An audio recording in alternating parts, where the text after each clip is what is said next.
Meus amigos e minhas amigas, bem-vindos a todos e a todas ao canal do Instituto de Economia da UFRJ. Eu sou Ronaldo Bicalho e esse é o Conversas sobre o Mundo Contemporâneo, uma mesa redonda de professores do Instituto que conversam, que debatem as grandes questões que estão rolando no mundo hoje. Nesse nosso programa, nesse Conversas de número 69, nós vamos conversar com vocês justamente sobre a expansão dos BRICS.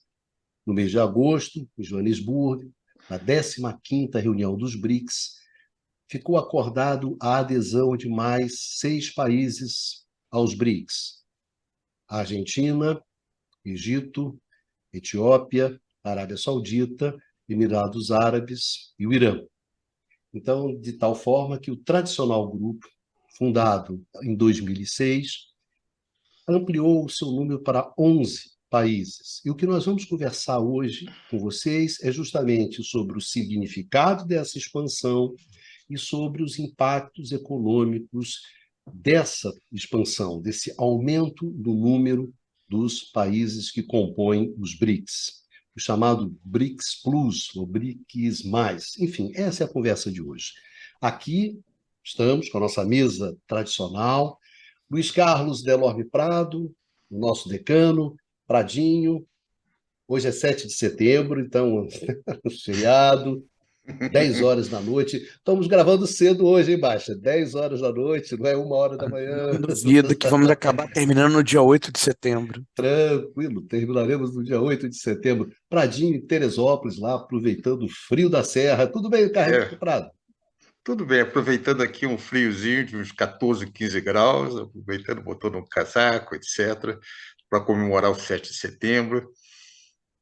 É, com aquela Ótimo. carinha vermelha de que já tomou uns vinhozinhos, né? No friozinho da. Né, Baixazinho? Já está ali, já está Não, olha, tranquilão, estou bebendo aqui relaxado. água numa caneca aqui, olha. É o destino de. É Mas, isso. É mas tá programa bem, de. tá bem, tá bem. Não tá, né? Não tá na mão do palhaço. Programa do FRJ não pode ter bebida alcoólica, não é isso? Somos uma Não. instituição pública, então fazer o quê? Estou aqui também na minha aguinha, que nem café. Enfim, vamos nessa. Valeu, Pradinho. Um abração, obrigado por ter vindo mais para esse conversas. E aí, Numa Mazati, diretamente o nosso correspondente, diretamente da França, europeu, nosso eurocêntrico, né? O pessoal te descasca, hein, Numa? Os comentários, a galera Eu, descasca o pobre do Numa, coitado. Pô. Diga lá, Numinha, tudo bem contigo? boa noite a todas e todos. Eu contesto totalmente esse termo de eurocêntrico. Ainda tem que aguentar isso, a vida é dura, Baixazinha, a vida na internet é dura. Eduardo Baixa, grande Eduardinho, não subiu para a serra, né, Eduardo? Tá aí hoje quietinho em casa, tô vendo aí. E essa, poxa, olha só, cara, tá aumentando a sua biblioteca aí atrás, gostei, né? Apartamento novo, né, Baixa? Mudou-se. Não, tá no mudo. Mas tô aqui hoje, tô no sacrifício, né? Convalescendo. Ah, é, tá resfriado, tadinho. Tá dodói. Mas é isso aí. Meus amigos, então vamos lá. Jogando contundido. Jogando no sacrifício pelo time, né, etc, etc. Então, é isso, vamos lá, vamos trabalhar. Prado, começar contigo sobre essa questão, né? Começar esse primeiro, digamos assim, esse nosso primeiro movimento, esse nosso primeiro bloco, qual é o significado, né? Qual é o sentido, o que significa a reunião desses países e também por que esses países, né? E não outros, enfim. Vamos começar contigo. Vai lá, Pradinho, mete Vamos bronca. lá. Para fazer esse ponto de partida, o que eu fiz? Eu primeiro dei uma lida naquilo que eles declararam, quer dizer, vamos ver exatamente o que foi declarado no encontro, no 15º encontro dos BRICS de Joanesburgo. O objetivo que os BRICS se colocaram, os 3 objetivos principais, a promoção da paz, uma ordem internacional mais representativa, a reforma do sistema multilateral para promover desenvolvimento, é, a, o desenvolvimento sustentado e crescimento inclusivo. Bem, vamos pegar uma outra informação. Quando você soma a totalidade aqui do PIB desse conjunto de países, aproximadamente 30 trilhões de dólares, que significa mais ou menos a 29% do PIB mundial. Mais do que o PIB americano, que é 23 bilhões, mais do que o PIB europeu, que é em torno de 17, 18 bilhões, e 75% da soma do PIB americano mais europeu, que daria mais ou menos os Estados Unidos mais a Europa, somado, dá alguma coisa com 40 trilhões de dólares. Isso tem 30, né? Então, quando você pega a produção de petróleo, 43% da produção de petróleo mundial, população, 46% da população mundial, exportação, menos, né? 25% das exportações mundiais, então é bem menos quando você pega isso aí. De qualquer maneira, é expressivo, são mais de 6 trilhões de dólares de exportação. Ou seja, na verdade, você tem você tem um desenho que tem um impacto econômico, tem impacto energético, tem uma significação sob o ponto de vista energético, sobre população, mas, acima de tudo, tem um simbolismo que estão presentes países da África, da Ásia, da América do Sul, que, de certa maneira, estão excluídos do controle ou de uma maior influência sobre os órgãos multilaterais. Ou seja, o que esses países pleiteiam? Há um Fundo Monetário Internacional, um Banco Mundial, que seja menos influenciado pela Europa e pelos Estados Unidos, algum tipo de sistema de pagamentos alternativo que reduza a sua dependência do dólar, porque ficou claro, mesmo para países aliados dos Estados Unidos, como a Arábia Saudita, que ficar dependente do dólar, como botar todas as suas reservas em cima do dólar, pode ser arriscado no momento em que houver qualquer conflito entre esse país e os Estados Unidos. E, a meu juízo, quando você olha hoje para os Estados Unidos, com a sua instabilidade política, com dois partidos numa relação muito conflituosa, com presidentes que muitas vezes não cumprem o compromisso do presidente anterior e que também tem uma percepção do mundo que não corresponde mais à sua base econômica, os Estados Unidos hoje é uma fonte de instabilidade. Então, a impressão que eu tenho é que também uma parte do movimento desses países era para reduzir seu risco. Eu não creio que nem a Arábia Saudita, nem o Brasil, por exemplo, para não falar em Egito e outros países, queiram, de alguma maneira, confrontar os Estados Unidos e a Europa. Não, não é o caso. Mas eu entendo que eles querem reduzir a sua vulnerabilidade aos Estados Unidos e à Europa, buscar, de alguma maneira, alternativas a isso. Então, esse grupo não é homogêneo, não tem interesses necessariamente convergentes, são características distintas, mas eles têm alguns objetivos em comum. Então, o que nós vamos ver, ou a grande questão, é, a partir do momento que esse processo foi detonado, o que vai acontecer nos próximos anos. Então, agora não dá para prever com muita clareza, mas o impacto político desse movimento e econômico é inquestionável. Bastianzinho, colocar você na roda, como é que você vê essa reunião de países, né? Qual é o sentido disso? Qual é o significado? O que se reúnem? Qual a Eu vou dimensão aproveitar. disso, né? Eu vou aproveitar que Por que esses caras se reuniram para jogar esse jogo, né, Bastianzinho? Por que esses jogadores, por que esse jogo, né? Por que esse grupo de países inicialmente? Olha, Bicalho, eu vou aproveitar ganchos aqui do Luiz Carlos, né, e tomar como ponto de partida, né, qual foi a interpretação do Ocidente, né, em relação a essa expansão dos BRICS, né? O que a imprensa ocidental, de maneira geral, sugeriu é que era um movimento liderado pela China, tá? Para fazer um contraponto ao G7.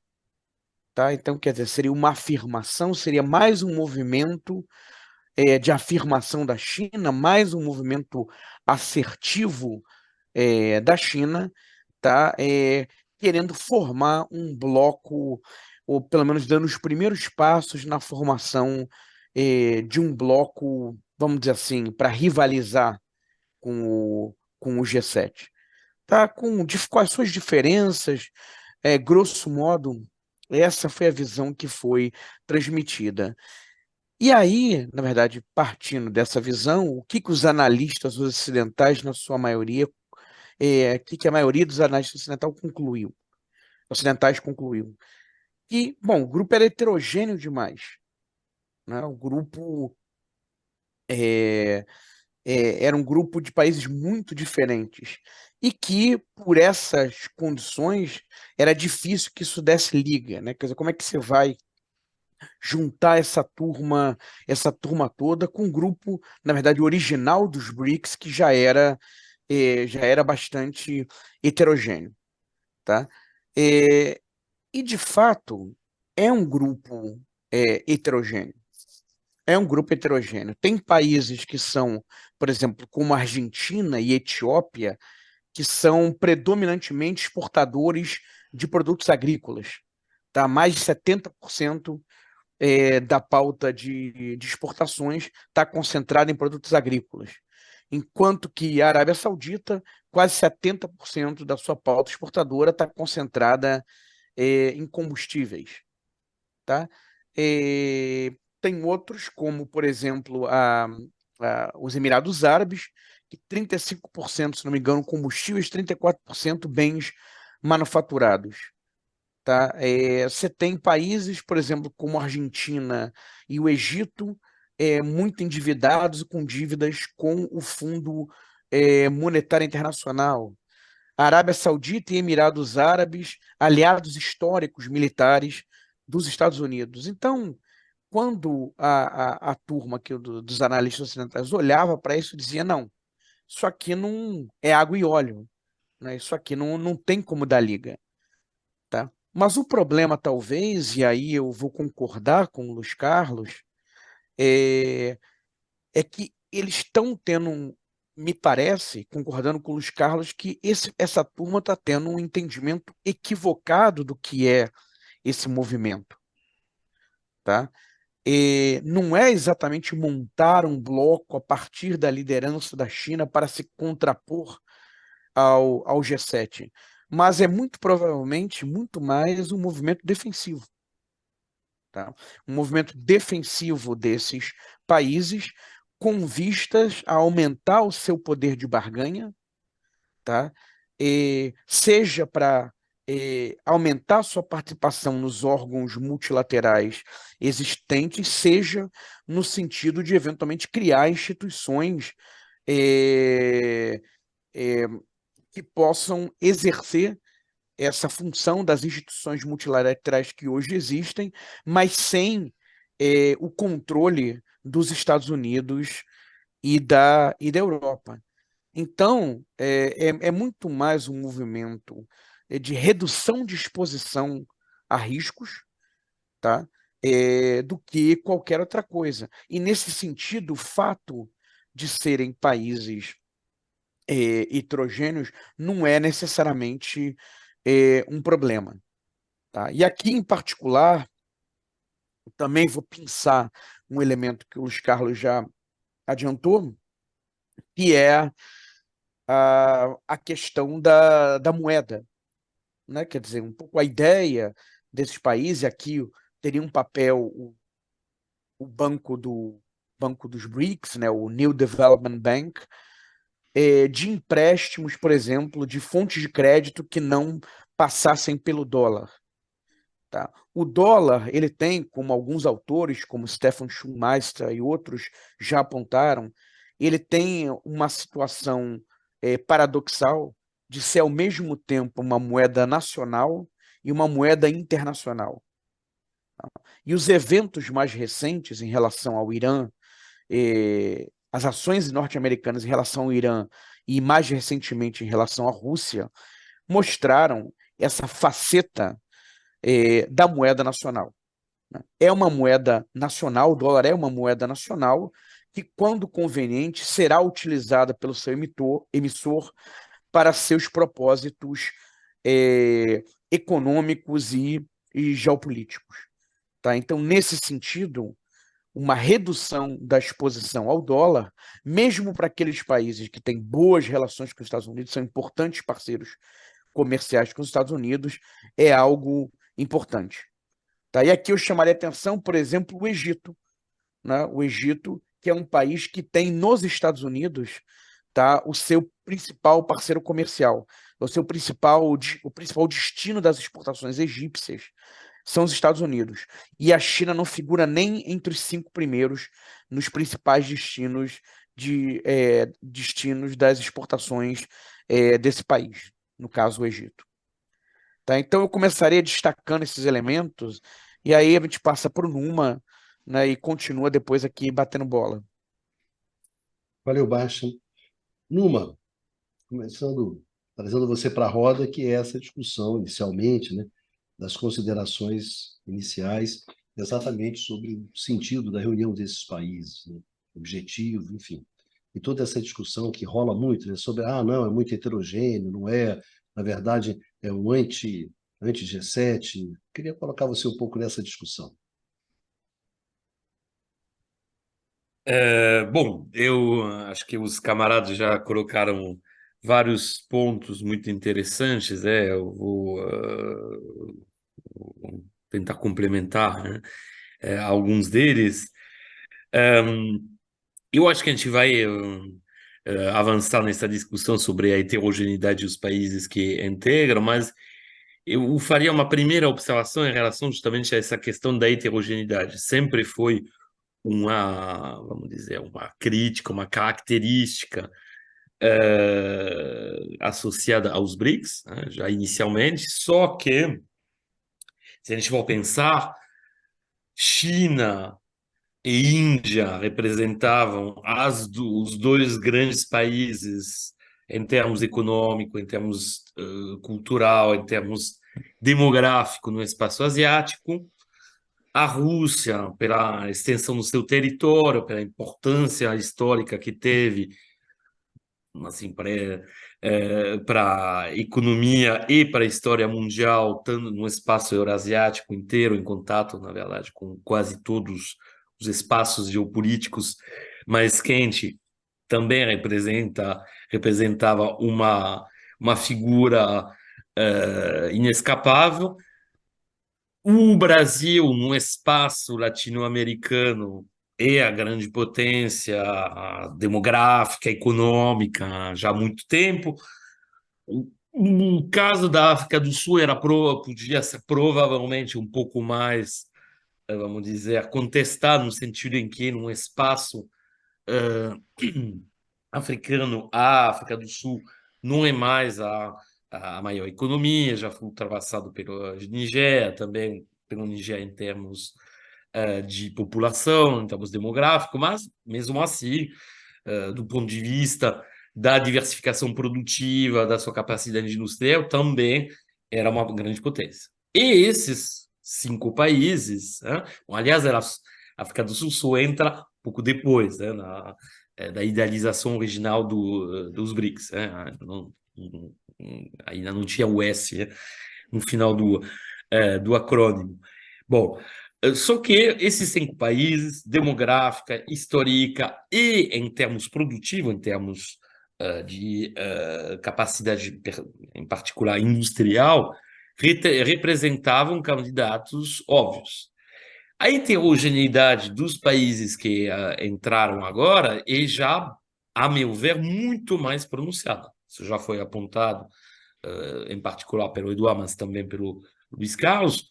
Bom, a gente pega países exportadores de matérias-primas minerais, de matérias-primas agrícolas, que não necessariamente têm um peso econômico e geopolítico tão óbvio assim, pelo menos nos grandes blocos regionais, né? São mais países que têm sua importância em espaços geopolíticos bem mais reduzidos do que os membros originais dos BRICS.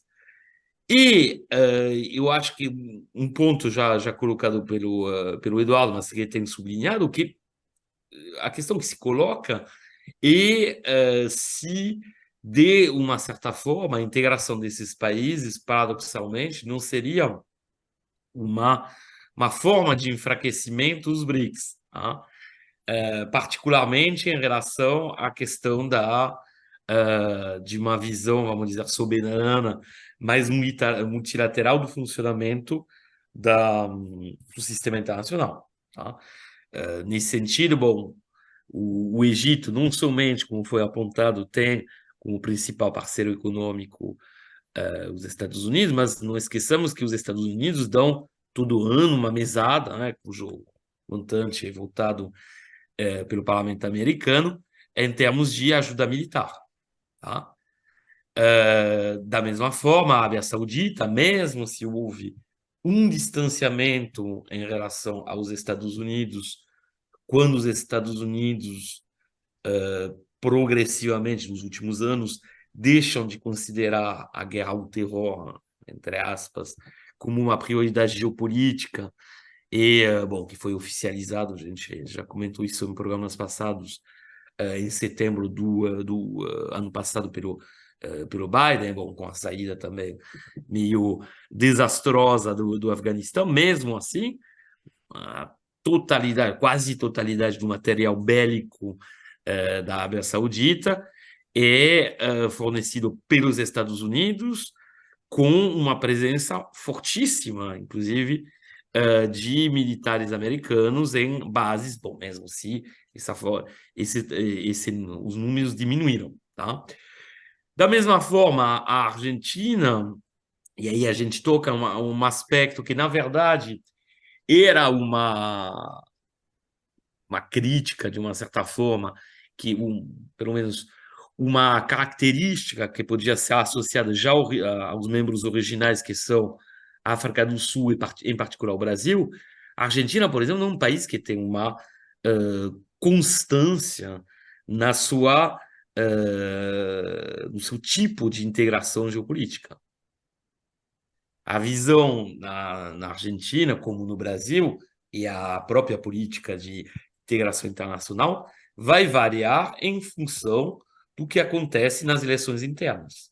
A gente viu que, no período Temer/Bolsonaro, por exemplo, a integração geopolítica do Brasil mudou completamente. Houve justamente um afastamento e uma quase inoperência das relações com os outros membros dos BRICS, por período, pela maior parte do período, pelo contrário, uma aproximação dos Estados Unidos. No caso da Argentina, em função do que vai acontecer nas eleições de outubro, lá também, bom, a gente comentou isso amplamente, inclusive, em programas passados, a gente pode ter mudanças muito radicais em termos de visão de integração política, né, que seja o Milei ou os candidatos a Bullrich, a candidata da direita tradicional, são candidatos que não veem na integração da Argentina nos BRICS um caminho a seguir, pelo contrário, são mais uma visão pró-americana, pró-ocidental tradicional. Bom, então a gente vê que na verdade, assim, a integração desses países ela coloca muitas perguntas. Tá? Isso seria o lado, vamos dizer, negativo, né? Olhando isso com o olhar do Sul. Né? Bom, o Eduardo providenciou para a gente um olhar do Norte, de uma certa forma, ocidental, sobre o assunto. Eu acho que, olhando do Sul, tem essa questão que se coloca primeiro. Bom, não seria uma forma de esvaziamento da agenda dos BRICS. Essa integração de países heterogêneos, onde já tem alguns, e pode vir a ter mais ainda em outros, uma forte influência ocidental. Bom, segundo ponto que a gente pode relevar também E aí, mas aí a meu ver, é simbólico, é simbolizado, pela integração do Irã, e a questão é a visão inversa. Aí pode parecer assim, ou seja, o fato que você consegue, através da integração desses países, cooptar uma associação entre potências regionais médias, a imagem do Egito e do Irã eh,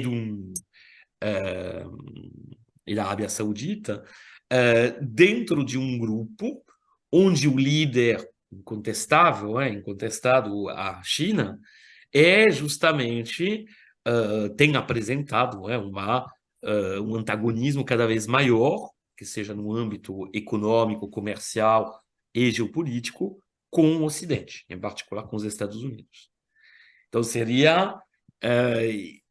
tem também essa forma de enxergar as coisas. Acho que, no final das contas, se a gente for deixar de lado as questões de substituição de um sistema ONU de assistência econômica, monetária, através de instituições como o Banco Mundial, como o Fundo Monetário Internacional, que é muito centrado no Ocidente, onde as tomadas de decisões sempre foram associadas aos interesses dos Estados Unidos em particular.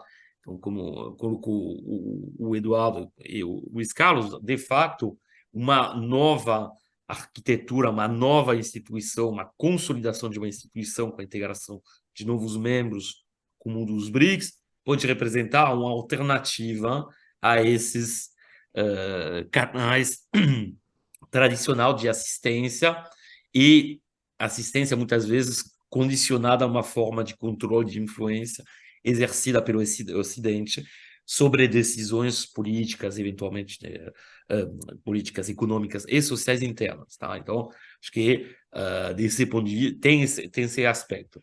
Mas eu acho que a simbólica é muito maior do que isso.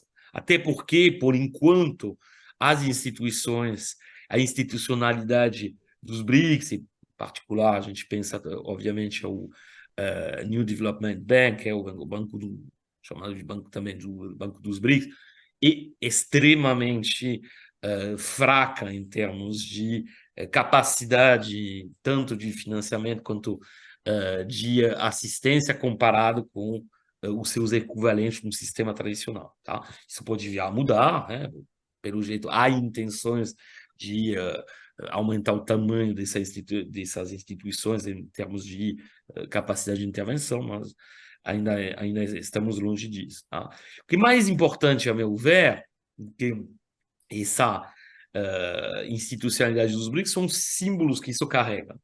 E que a gente pense na questão da heterogeneidade, que a gente pense na questão que uma heterogeneidade em termos de estrutura econômica, em termos até de inserção geopolítica tradicional e até de progressão militar, mesmo assim, é interessante ver que países esses países que foram integrados, esses 6 países que foram integrados, que quiseram se associar aos BRICS.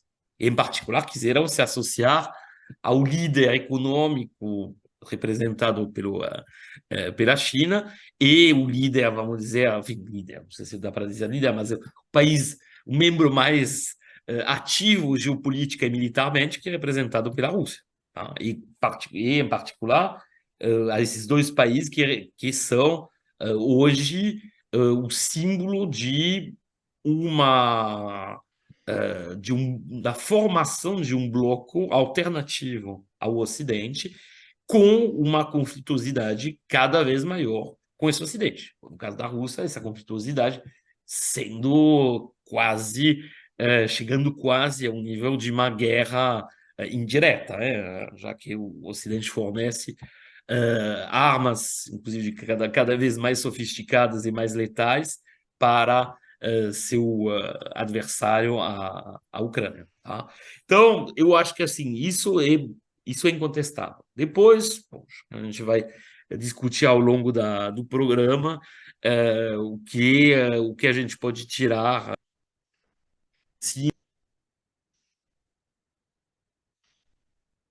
Numa, você está mudo. Eu vou mutar. Não, eu estava falando depois disso. A gente pode, assim, depois conversar mais justamente sobre os aspectos econômicos e comerciais que essa expansão também pode acarretar, ou não, né, na verdade. Tá? Prado, acho que você queria fazer alguns comentários. Queria sim. Veja, quando eu olho essa composição dos BRICS, realmente tem meu viés de economista, mas tem meu viés de historiador econômico que remete à experiência do pós-guerra.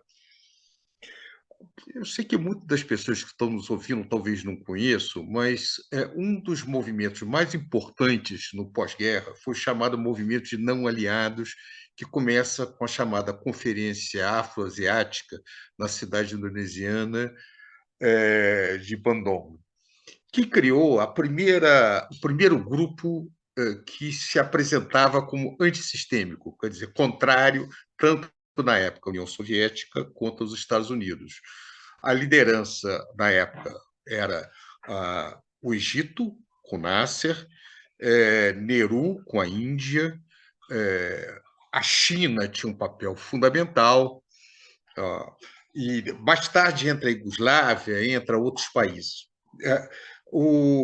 Quando você pega esses países, por exemplo, quando entrou a Somália, de início, Somália, desculpe, a Etiópia, a minha primeira reação é: por que Etiópia? Depois eu me lembrei que a Etiópia tem um papel fundamental dentro da África subsaariana, é uma das mais antigas civilizações, tem uma escrita própria, o único país na África que não foi fora a Libéria, né? Mas que não foi formalmente uma colônia, no final do século XIX, se eu não me engano, em 1895, mas por aí, a Itália tentou tomar a Etiópia, ela resistiu, venceu a Itália, então, na chamada partição da África, no final do século XIX, ela escapa, então ela tem um papel simbólico muito grande.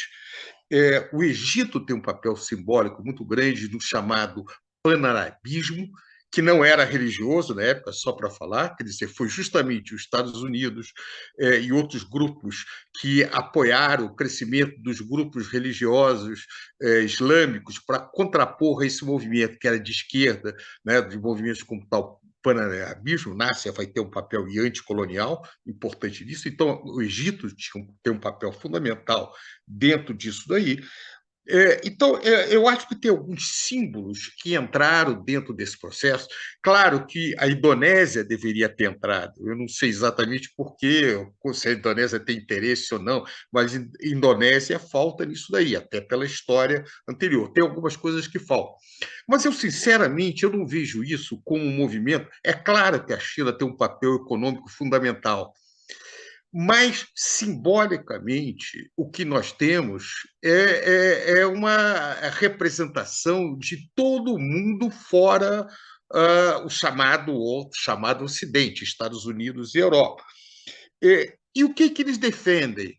Olha, defende o respeito à ordem multilateral, à soberania, ao direito internacional. Eu quero chamar a atenção do contraponto que você tem hoje no famoso defesa da agenda dos Estados Unidos e da Europa, de um mundo baseado em regras. O que é um mundo baseado em regras? Quem faz essas regras? São eles mesmos e os órgãos que eles dominam. Para o direito internacional. Então, o manifesto diz: nós defendemos a Carta das Nações Unidas.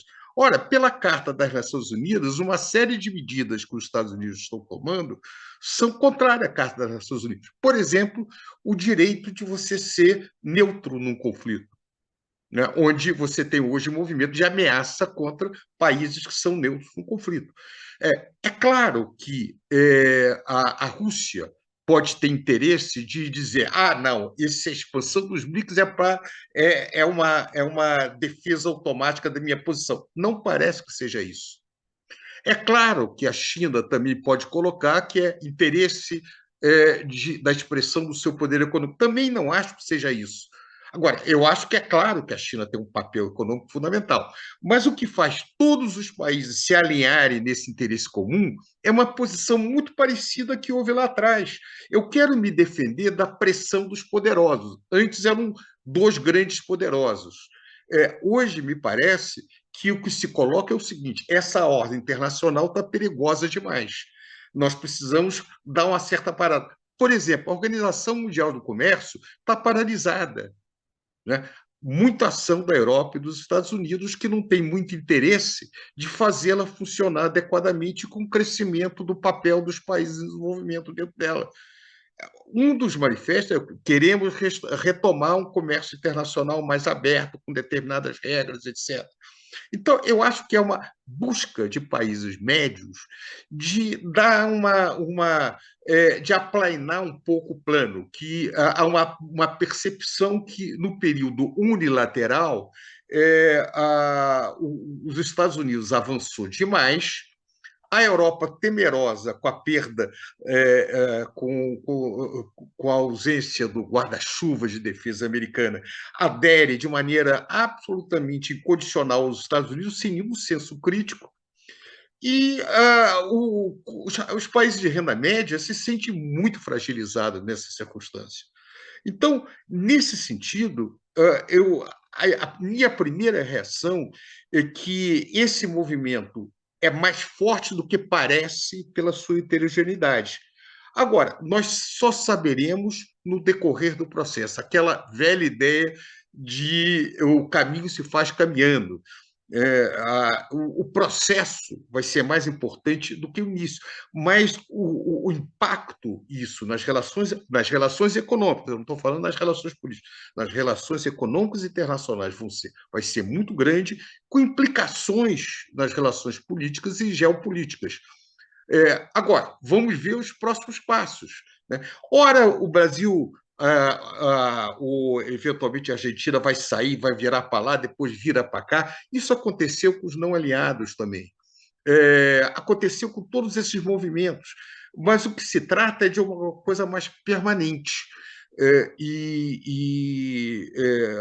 Muitas vezes, mesmo quando você se afasta de alguns objetivos, o eventual afastamento, veja, no caso do Brasil dos BRICS, com o Bolsonaro, se afastou muito dos interesses, etc., mas, de certa maneira, continuou as instituições criadas, o Banco dos BRICS, o New Development Bank, continuou a caminhar, os tratados continuaram, o Brasil se manteve como neutro dentro do processo, seguiu de certa forma. Então, ao final, o que interessa é a direção, não a conjuntura.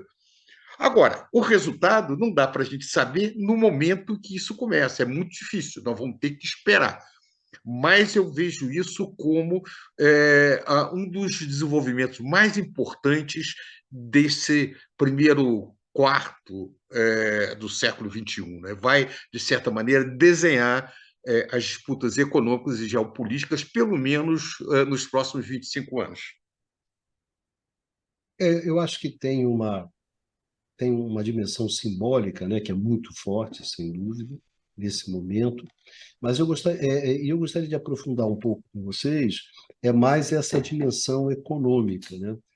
Qual é o alcance econômico dessa ampliação e indo na direção do prazo, né? Não só da ampliação, mas existem mais 40 países, né, que querem fazer parte do grupo. Então, digamos assim, nessa direção, nessa expansão, que me parece que, a princípio, não deve parar, né, nesses 11 países, nesses novos 6 países, mas ela deve seguir em frente, talvez com uma velocidade maior do que foi a expansão até esse momento. Agora, então, eu gostaria de conversar um pouco com isso com vocês, né? Começar com o Bastianzinho, né, Bastian? Quais são esses impactos econômicos, quais são as perspectivas econômicas? Ou são, na verdade, perspectivas mais modestas, ou os países se aderem, né, na perspectiva de ter algum tipo de financiamento? Dentro desse jogo, a questão é óbvio que se coloca, né, que é a questão da substituição do dólar, enfim, todas essas questões que eu acho que o pessoal que acompanha a gente gostaria de ouvir vocês, né? Mais essa dimensão econômica. Ricardo, na realidade, acho que o Luiz Carlos acabou um pouco adiantando isso. É, não dá para saber exatamente, né, qual será o alcance econômico, né? A perspectiva é interessante, né, e, de fato, esse movimento está chamando a atenção de outros países. Pegando no caso lá do Banco dos BRICS, com sede em Xangai, o New Development Bank, que ainda tem, do ponto de vista da sua atuação e do seu orçamento, ele é pequeno, né, mas a ex-presidente Dilma Rousseff, né, que está lá comandando a instituição, recentemente comentou que havia 15 países interessados, tá, em, fazer negócios, né, quer dizer, em serem clientes desse banco, né, que pelo menos 5 seriam efetivamente passariam a receber eventualmente linhas de crédito, empréstimos do banco. Tá? A gente tem um movimento que está se configurando da China se apresentando como um prestador de última instância, né, que a gente fala, quer dizer, um país que ajuda países, tá, que estão endividados ou em crise de balanço de pagamentos. Tá? Ela tem feito isso muito na África, tá? Mas não somente, né? Agora, com as dificuldades da Argentina, que volta e meia, né, vira um tema aqui do programa, né, pela sua dimensão e também pela importância da Argentina para a economia do Brasil, mas o fato é que nós comentamos aqui em outra oportunidade, a Argentina também, se tem feito acordos, né, com o Fundo Monetário Internacional, ela também recebeu crédito, linhas de crédito da China, né, ajudando o país em momentos de dificuldade agora com essa situação de recorrentes dificuldades no balanço de pagamentos que a Argentina vive.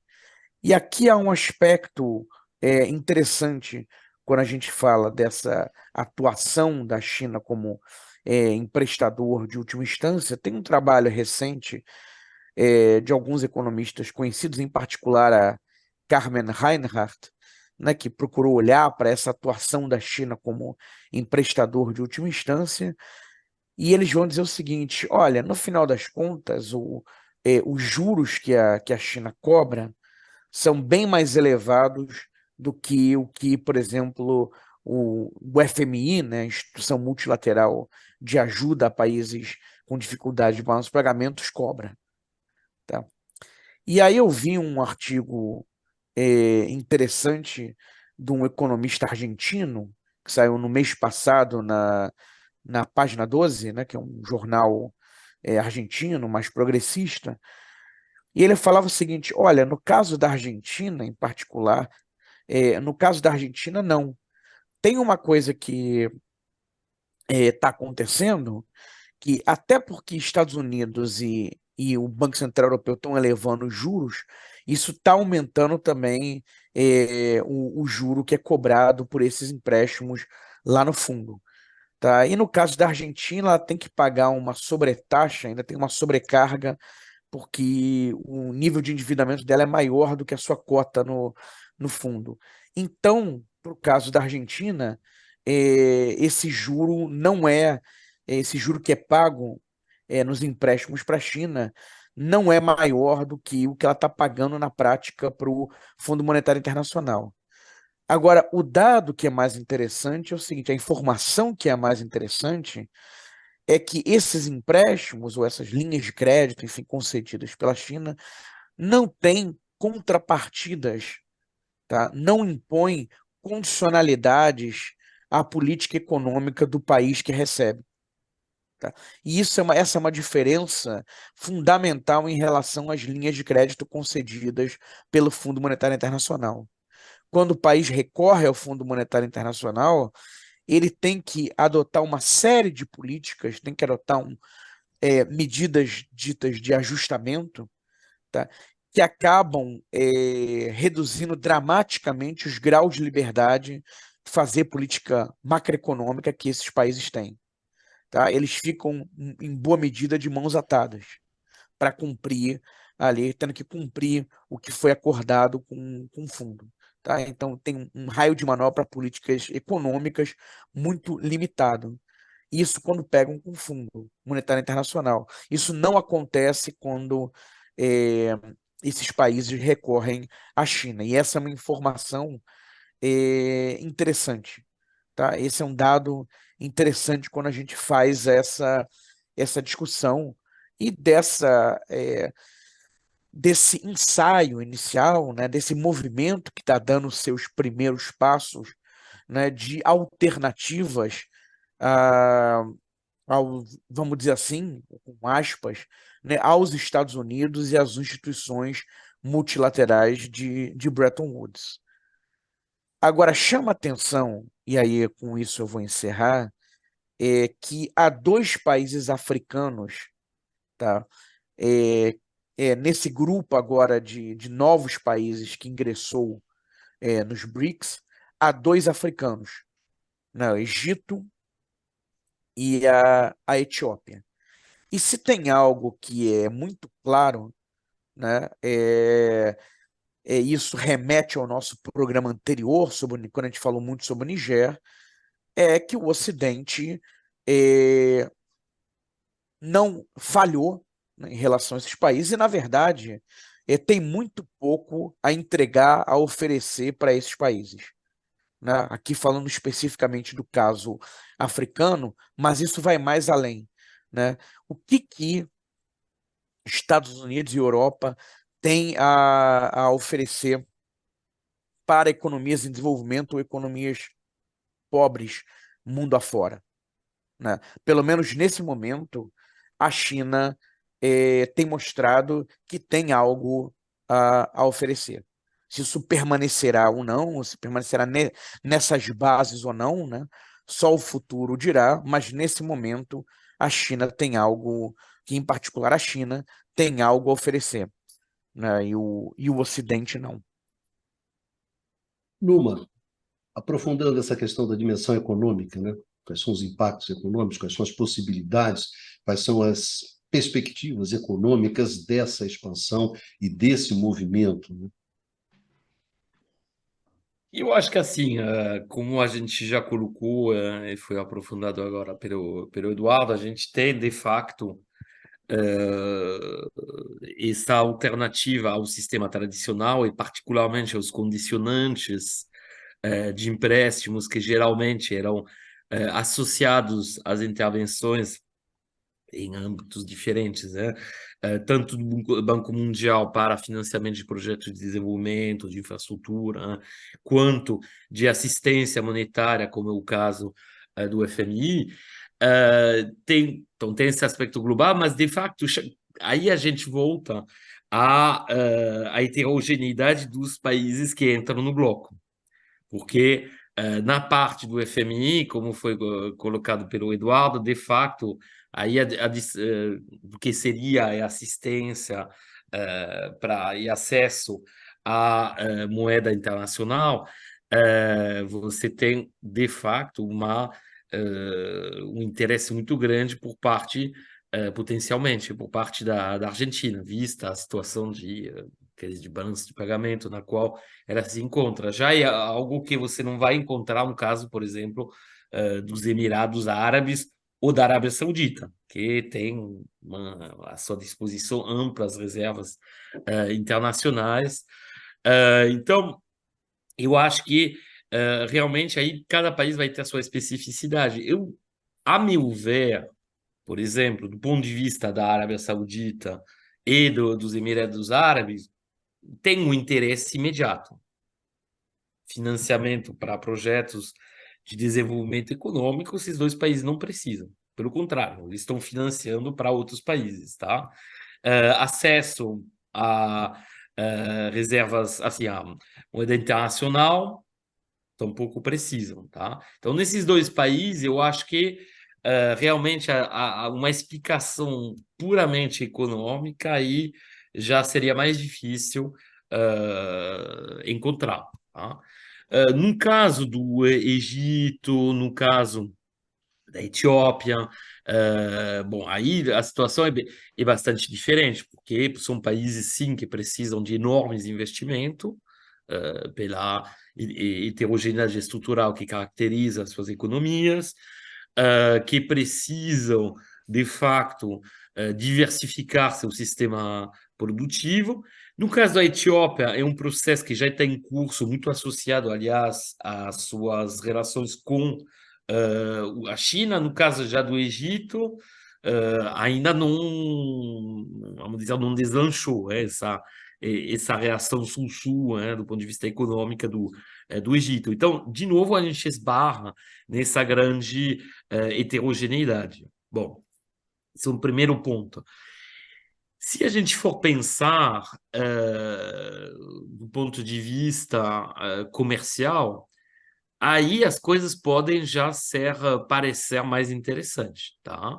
Porque, de facto, a gente observa que os circuitos comerciais tradicionais associados particularmente ao uso do dólar continuam sendo dominados pelos países ocidentais, né? Só que nos últimos 20 anos, como a gente já analisou em muitos programas anteriores, houve uma consolidação considerável dos fluxos sul-sul entre países não ocidentais, justamente. E nessa área em particular, o papel da China é absolutamente considerável. E aí a gente observa que realmente, por razões diferentes, os países esses países vêm se associando cada vez mais à China, tá? O único contra-exemplo talvez fosse a Arábia Saudita, mas os enormes projetos de infraestrutura, por exemplo, de construção de uma nova capital, de construção enfim, de criação de enormes sistemas de infraestrutura de transporte e na construção civil para a Arábia Saudita, isso provavelmente, enfim, já foi apontado, vai ser realizado em parceria, parcialmente pelo menos, com a China, tá? Então a gente vê que comercialmente a China já se tornou um parceiro fundamental para a Etiópia, para a Argentina, para o Irã, por razões diferentes, né? Bom, no caso do Irã, foi uma forma também de contornar o sistema de represálias econômicas e comerciais que tinham sido tomadas pelos países ocidentais contra eles, né? As sanções, né? Já em países que, mesmo agora, como foi apontado, não tem tantas relações comerciais e econômicas com a China, a tendência, é uma tendência que vai acontecer, ou já aconteceu muito rapidamente em muitos outros países, e está acontecendo, é de aumentar muito rapidamente essas relações, tá? Então, de fato, o que a gente vê do ponto de vista econômico com essa expansão dos BRICS é claramente uma descentralização do sistema econômico, comercial e produtivo internacional em relação ao Ocidente, tá? É um movimento que a gente já analisou, já apontou em muitos programas anteriores, mas que encontra nessa expansão uma característica muito clara, tá? Então, tem simplesmente assim, um mundo cujo centro assim, de equilíbrio vai mudando, tá? E, de fato, aí a gente chega, bom, depois passo a palavra para meus camaradas, né, porque a gente vai falar também das questões, a gente vai voltar talvez às questões mais geopolíticas, mais justamente anti-imperialista, né? O que a gente observa é que o dinamismo econômico mundial, em termos de crescimento econômico, em termos de crescimento da produção industrial, crescimento dos fluxos comerciais, não se encontra mais no Ocidente. Não se encontra mais nos Estados Unidos, não se encontra mais nos países europeus, nem no Japão. Tá?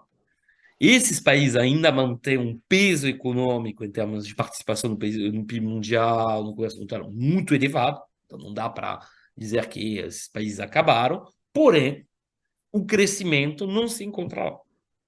As fontes de crescimento, o centro cíclico, né, do dinamismo produtivo comercial mundial, hoje em dia está na China.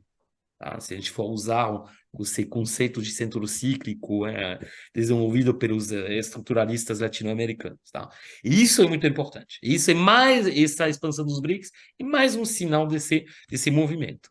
Então, para mim, mais do que todos os outros aspectos que a gente conversou, do ponto de vista institucional, do ponto de vista financiamento, econômico, é mais isso que a gente pode retirar dessa expansão dos BRICS, o fato que, bom, o futuro não pertence, o dinamismo da economia mundial não pertence mais aos países antes chamados centrais. E justamente a gente, inclusive, vai ter que rediscutir, provavelmente, em algum momento, em certos aspectos, né? Pelo menos do ponto de vista comercial e produtivo, certamente, ainda nem tanto do ponto de vista monetário, a questão da distinção cintor-periferia, no qual todos nós, economistas heterodoxos latino-americanos, fomos criados, tá? Eu acho, Bicalinho, que esse pessoal que maldosamente chama o Numa de eurocêntrico terá que rever suas posições. Pradinho, para de provocar. Bem, Bom, Pradinho, eu gostaria que você fizesse uns comentários sobre essa parte econômica e aproveitar depois um gancho. Eu já queria colocar uma questão aqui na mesa, que é uma questão que uma parte da esquerda, é uma maneira como uma parte da esquerda vê esse tipo de movimento dos BRICS, que vê num contexto de um movimento anti-imperialista. Então, você encontra muito esse tipo de visão. Então, eu gostaria de que, se você quisesse fazer os seus comentários econômicos, que por acaso você ainda não fez, e já puxasse esse gancho para a gente já ir encaminhando o final do programa, que já tem 1 hora aqui. Enfim, fica a sua. não, tudo bem. Eu vou começar chamando a atenção que, a meu ver, a heterogeneidade, contraditoriamente, é uma força dos BRICS. Por quê? Por que você conseguiu juntar esse bloco tão heterogêneo? Eles têm que ter alguma coisa em comum. O que eles têm em comum? Né? Eu concordo com o Numa. Por exemplo, o caso da Arábia Saudita e Emirados Árabes. Eles não têm interesse em financiamento, mas eles estão insatisfeitos, eles se sentem vulneráveis com o sistema de pagamento internacional. Por que eles se sentem vulneráveis? Porque eles têm peculiaridades domésticas que, em algum momento, isso poderia ser usado para eles. Se eles não tivessem essa percepção de vulnerabilidade, eles não teriam por que estar lá. A Argentina tem um outro tipo de vulnerabilidade, né? A Etiópia, outro tipo de vulnerabilidade. O problema da Rússia é diferente. O problema da Rússia é que ela foi uma das duas grandes superpotências da Guerra Fria. Hoje é uma imensa, uma grande potência, não é mais a superpotência que era no passado, e se sente pressionada pelo avanço da OTAN. A mesma coisa a questão do Irã, etc. A China percebe que, de alguma maneira, a Europa e os Estados Unidos vão tentar usar a sua força política para lhe dar vantagens econômicas, impedir a China de concluir o seu processo de se transformar na maior economia do mundo, o centro cíclico, como o Numa colocou. Então, você tem diversas razões. O que tem de comum entre elas? Uma visão anti-establishment, ante a ordem atual. todas elas querem, de alguma maneira, balançar, de alguma maneira, a ordem atual. Então, o que você tem de comum é, por exemplo, o Brasil se sentiu incomodado com os problemas da OMC. Há interesses no Brasil na área de agroindústria não foram imobilizados com a ausência do avanço de negociação nessa área. Ora, mas para fazer valer isso, se um bloco mais amplo puder convergir para forçar a retomada desse processo, melhora a posição brasileira. A Índia também tem interesses dentro da OMC, tem interesses de avançar com referência a isso. Brasil e Índia têm interesses de bloquear o crescimento de determinados tipos de exigências, proteção de investimentos, uma série de outras coisas do gênero. Você tem a questão do uso do protecionismo a partir de várias dimensões. A Europa, por exemplo, e os Estados Unidos usam muitas vezes uma causa legítima, que é a questão ambiental, na verdade, para fazer proteção. O uso, por exemplo, uma causa legítima, que é a defesa dos direitos humanos, na verdade, para fazer protecionismo ou buscar seus interesses políticos. Então, o que nós estamos vendo é a formação de um bloco. Eu acho, Bicário, ele também é, em algumas dimensões, anti-imperialista, mas ele não é só isso, ele é para os africanos anti-imperialista. Mas isso não faz sentido sob o ponto de vista da Rússia, porque a Rússia sempre foi do jogo das grandes potências, né? Ela agora está lutando contra os Estados Unidos, mas a Rússia em si, ela é em si mesmo um império, no sentido historicamente e atualmente. Então não faz muito sentido. Não é absurdo quando alguns países do leste europeu se colocam perante a Rússia como era a grande potência daquele espaço do mundo. Mas a Rússia agora está, sem dúvida nenhuma, pressionada pela única restante superpotência do mundo, que é os Estados Unidos, com seus aliados europeus. Então, nesse momento, ela está bloqueando e é funcional para o resto do mundo se colocar como isso. No caso da América do Sul, né, Brasil e Argentina, também tem um componente imperialista, como tem para a África. De certa maneira, para a Índia também. Então, agora, eu não vejo isso no caso da Arábia Saudita e do Emirados Árabes.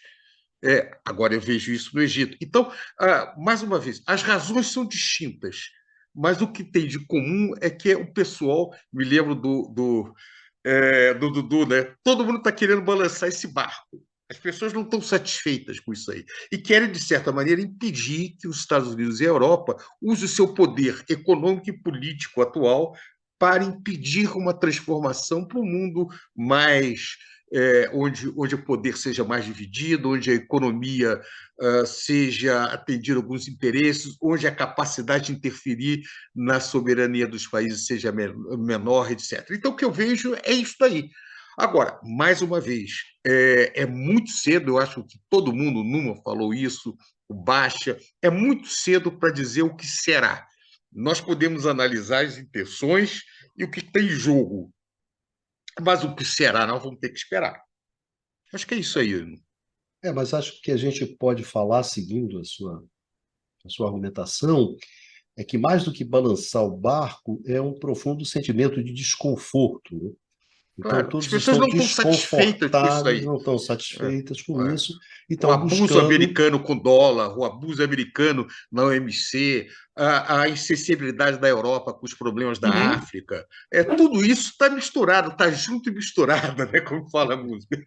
Exatamente. O Eduardo tinha colocado isso, a gente já falou em outros em programas anteriores.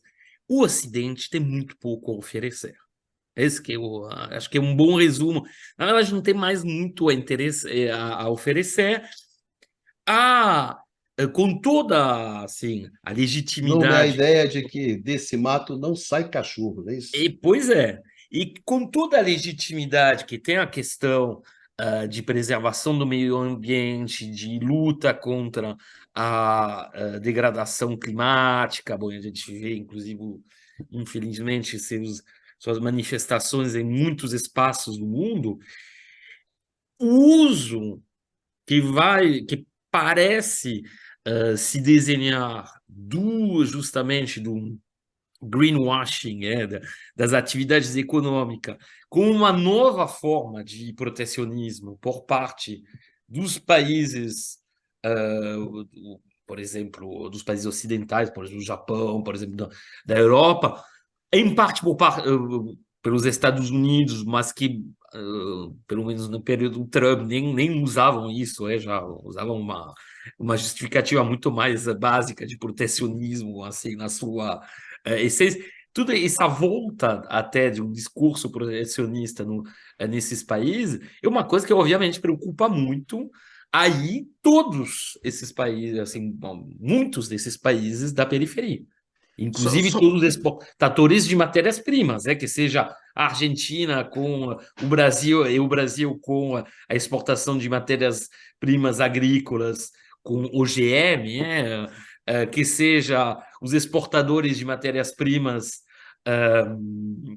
minerais, que vêm assim a adoção do tudo elétrico como uma grande ameaça para pelos recursos fósseis, né? Então, eu acho que também tem essa preocupação. Essa ô, preocupação. Ô, Numa, só uma frase para seguir aí. Eu acho que eu concordo com você. A Europa e os Estados Unidos não têm nada a oferecer, mas tem muito que ameaçar. O poder deles é Sim, muito grande. Então, hoje, eles ameaçam, mas não tem muito o que dar em eles podem troca. atrapalhar muito. Atrapalhar muito. E outra coisa, a hipocrisia fica muito forte. Não, você fala, questão dos direitos humanos. E, por exemplo, as torturas feitas pelos Estados Unidos, pela CIA, em todos os lugares do mundo, na guerra contra o terror.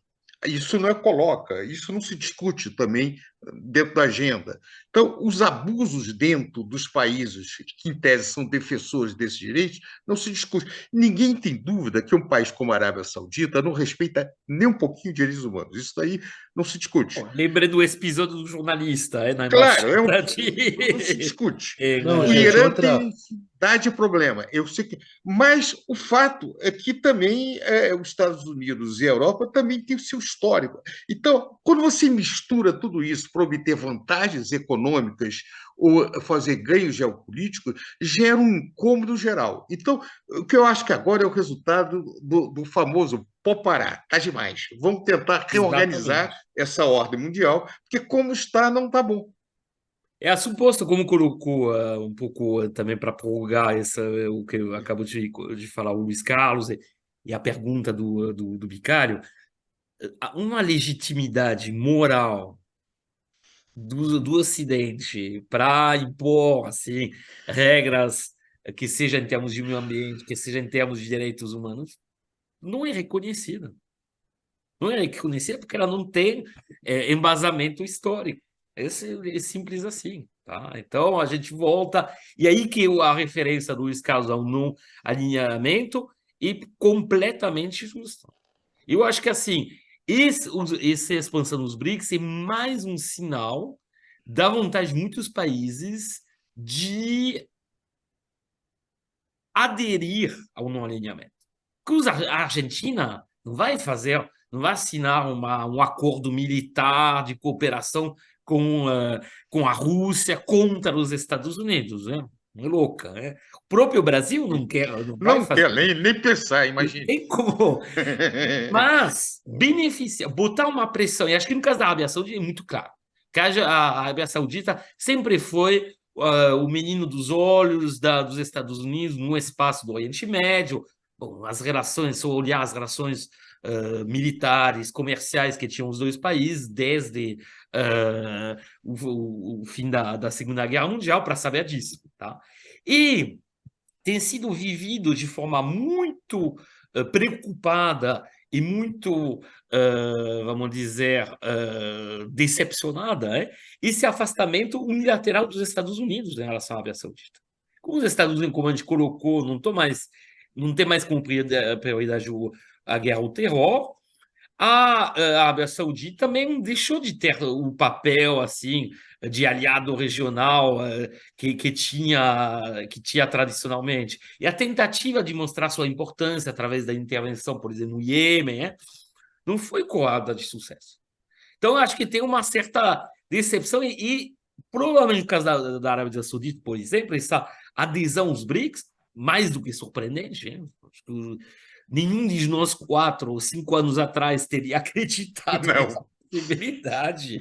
Acho que ele é mais uma forma também de pressionar os Estados Unidos e de aderir a uma forma de no alinhamento, dizendo, olha, se vocês realmente continuam a esnobar a gente, a afastar a gente, a excluir a gente, bom, tem um outro bloco que está se constituindo e a gente vai aderir a ele. Então, eu acho que é muito isso, é muito essa ideia que e muito uma complexificação, na verdade, do sistema geopolítico, econômico, comercial e financeiro, como colocou bem o Eduardo também, né?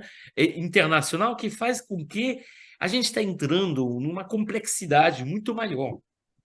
Não tem uma análise. E aí, bom, já foi repetido muito nesse programa, mas o tal de fim da história do Fukuyama talvez seja o fim da história ocidental, ou ocidental centrada, como se configurou a partir de 1820 na chamada Grande Divergência. De fato, a gente talvez está. Mas é realmente muito diferente do fim da história que ele pensava, que era o fim da história assim, guiado pelo triunfo, né, dos valores do sistema de dominação ocidental. Lá é exatamente o contrário. Essa ideia que o Ocidente consegue ainda impor aos outros seu sistema, suas vontades, esse imperialismo, que se manifestou nas ideias, que se manifestou econômica, comercial e financeiramente, de fato está acabando. Então, eu acho que mais isso que se configura. Só um É, dado aqui que a gente falou sobre Arábia Saudita e Emirados Árabes, né? Principal, principais destinos, principal destino das exportações sauditas. Primeiro lugar, China. Segundo lugar, Índia. Principal destino das exportações dos Emirados Árabes. Primeiro lugar, Índia. Segundo lugar, China. Tá? Dados aqui da UNCTAD. Então, E o fato do Brasil ter se transformado no maior exportador de milho no mundo, fora soja, etc., tirando o lugar histórico americano dentro disso daí. A importância do Brasil nessa área de alimentos.